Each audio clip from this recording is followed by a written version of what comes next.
చెప్పు, ఎవరమ్మ మంచిది? మీ అమ్మే. ఎవరు నాన్న మంచోడు? మీ నానే. ఎవరక్క బెస్ట్? మీ అక్కే. ఎవరమ్మ గయ్యాలది? మా అమ్మే. ఎవరక్క గొడవలు పెట్టుకుంటది? మా అక్కే. గట్టి చెప్పు. మా అక్కే. మన ఇద్దరిలో ఎవరి జీవితం నాశనం అయింది? నీ జీవితం. మన ఇద్దరిలో ఎవరు మంచోళ్ళు? మీరే మంచాళ్ళు. మన ఇద్దరిలో ఎవరు భయపడతారు? నేనే. ఇంట్లో ఎవరు వంటలు చేయాలి? నేనే. గట్టి చెప్పు. నేనే చేయాలి. నోరు మూసుకుని ప్రతిరోజు లేవగానే ఉదయాన్నే వంట చేసి ఆఫీసు పంపించాలి, సరేనా?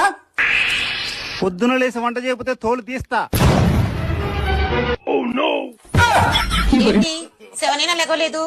గిన్నెలు ఎప్పుడు తోముతావు? వంట ఎప్పుడు చేస్తావు? ఆఫీస్కి ఎప్పుడు వెళ్తావు? చేస్తా ఇప్పుడే చేస్తా. పోనీలే, కలలోనైనా నా కళ నెరవేరింది.